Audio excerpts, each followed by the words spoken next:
My name is Steve Liberatore. I am the head of ESG and impact for global fixed income at Nuveen. It's a lot of words. It translates into I'm our lead PM for all of our dedicated public fixed income mandates that incorporate ESG criteria and or impact into them. So historically, I think most markets have always considered, or most investors have, when they thought about impact, have focused on private equity, venture capital, or some type of private investment allocation. Where we're seeing more interest now, though, is that the recognition and acknowledgement that impact can occur in any sector, and it is a matter of being able to measure and report on what it is that you're able to deliver.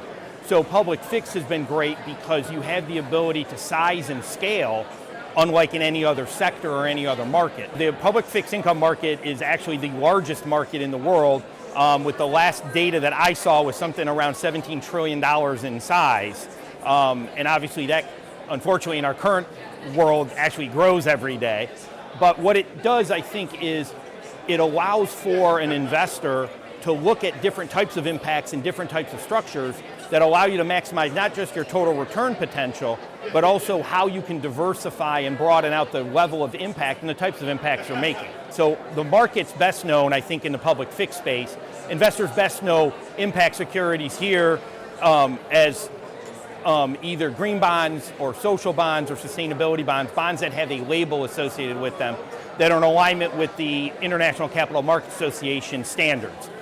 But one of the things, and I'm old enough that I actually was part of the original XCOM for the green bond principles, so I helped to write them. But one of my favorite sayings is just because it's labeled a green bond doesn't mean it is, and just because it isn't labeled a green bond doesn't mean it is not. You really have to look at the underlying proceeds and the underlying reporting that you can receive from a transaction to determine whether or not it is impactful for you as an investor. I think that really the key to knowing about fixed income is really that broader opportunity set. The ability to find opportunities, not just environmental, but also on the social side. And they really provide you an opportunity with our general investment thesis in this space is that the environment impacts society, which impacts the economy.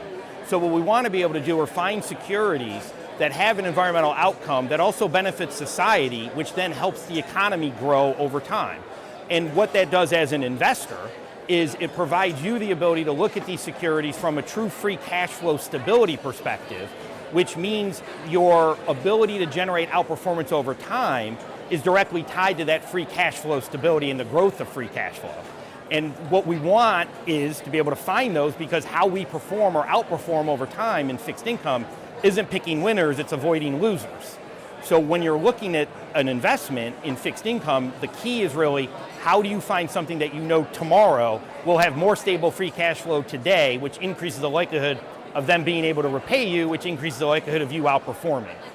I actually do a lot of very different, unique types of structures.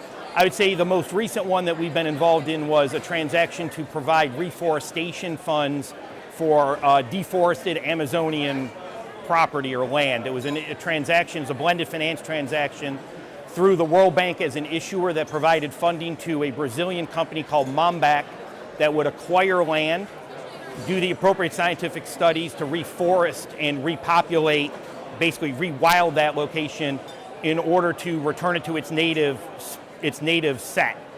So it wasn't about buying land and just putting up eucalyptus trees because they grow fast but they die in 3 years. It's about appropriately rewilding through scientific analysis to create high quality carbon removal credits that are being off-taken by Microsoft. So what you have there is the first transaction within public fixed income to provide funding for or performance based on actual carbon removal credits, which are of extremely high quality. I think it's great here, at the GIIN to finally be able to participate.